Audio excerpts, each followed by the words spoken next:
I've traveled to Brazil many times in my life, but only a couple of years ago when I was in Rio de Janeiro, I started to see life in a different way. In this video I want to share with you 3 moments of clarity I had and why I recommend this place to everyone. Welcome to Rio de Janeiro in Brazil.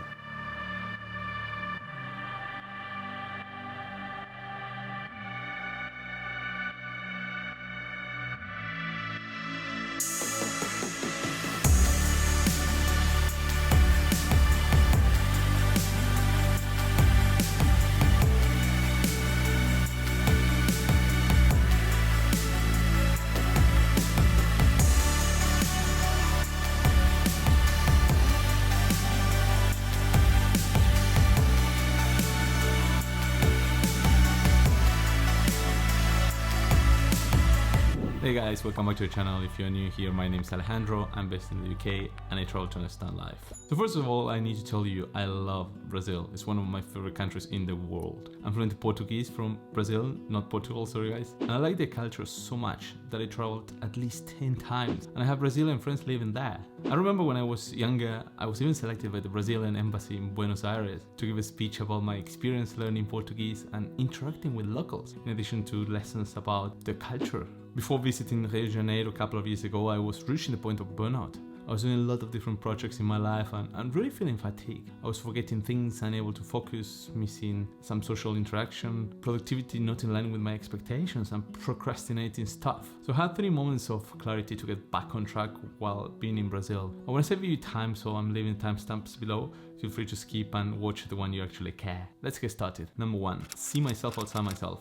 You'll all be familiar with the Chinese proverb that the best time to plant a tree was 20 years ago and second best time is now. So I wanted to disconnect to stay connected, if you see what I mean. We've become so focused on that tiny screen that we forget the big picture, that is people in front of us, right? I decided to do something different to see the big picture. And literally, I mean the big picture. Have you heard of hang gliding? Alright, this is probably the closest we can feel in terms of being able to fly like a bird. I'm not gonna take the credit here because it was Christina's idea, but I say yes straight away because that's exactly what I needed. This was not just about seeing the big picture, but also resetting my comfort zone. And I do believe that if we feel comfortable for a long time, then something is not right. So the minutes before taking off were very, very scary, as the day was cloudy and we didn't even know if we were able to fly. We waited for hours and guess what? The sky started to clear and I was the second in a group of 20 people. So you can imagine how I felt. On the other hand, I was super excited because I was going to see Rio de Janeiro from a brand new perspective during this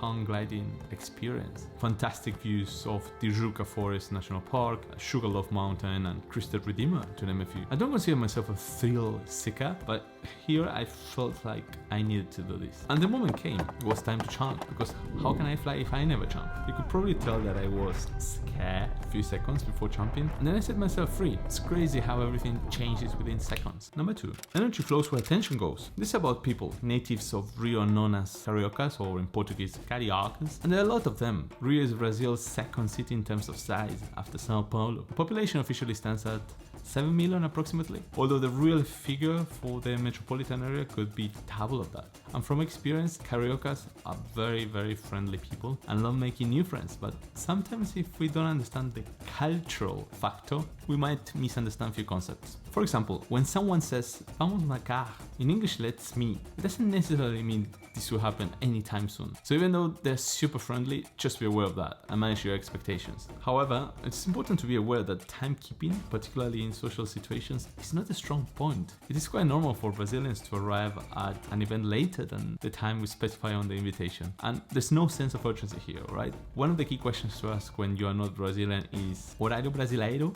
In English, Brazilian time, just to understand if we should arrive a bit late to the meeting or not in a polite way. And I think I mentioned this in one of my previous videos about life in London versus Buenos Aires. It feels like time management certainly is a cultural thing.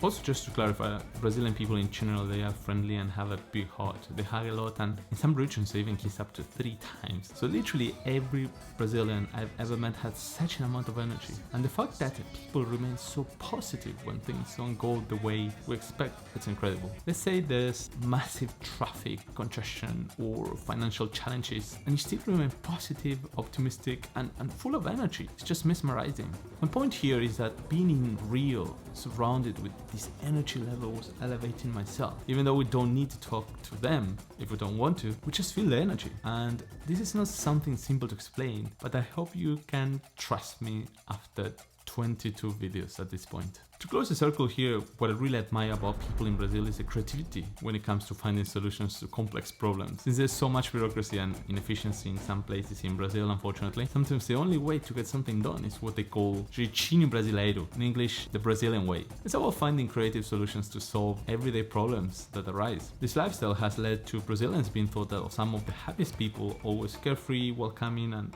having a good time. Number 3, identify resistance. Steven Pressfield said once that most of us have two lives, the life we live and the lived life within us. Between the two stands resistance. The way we read this quote is, do we dream about writing a book, taking an exotic trip, or starting a business but nothing happens? How many times we started a project that's really important to us but never finished? Well, we might have hit a wall called resistance, and we will always face it whenever we want to change. This resistance can be fear, guilt, uncertainty, timidity, or just call it the way you want. It's just a bunch of excuses and the number one thing that stops us from making a change. So I remember there was one day I was having a caipirinha in Copacabana Beach, laying down, enjoying the view, breathing some fresh air and listening to bossa nova, which is a style of a samba, if you want, developed in the late 50s and early 60s in Rio de Janeiro, thanks to some unbelievable musicians such as João Gilberto, Tom Jobim, Vinicius de Moraes. I was so happy that I was thinking, man, I wish I could share everything I'm seeing now and all my experience with more people than just my family and friends. And something clicked. So I came up with this idea about creating a blog. Straight away after that trip, I took the first step and created my blog website, then my weekly newsletter, and a few months ago my YouTube channel. And I feel like if we can all share somehow a few elements of our lives, we can all become better humans in a way, or at least more complete. So when we feel resistance, then it's a confirmation that we should proceed. To push through resistance, we need to challenge our fears and doubts and focus on our aspirations and do the work. Final thoughts.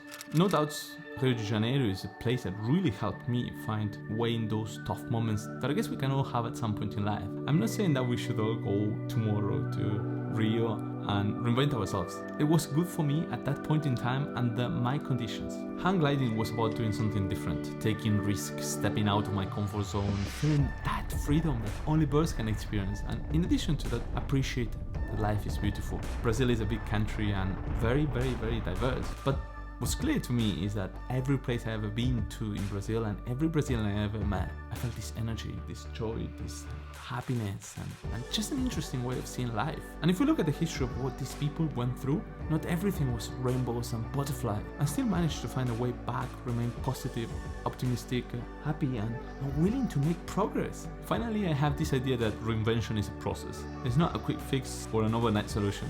It's conscious, intentional, and day in, day out until we realize who we want to be.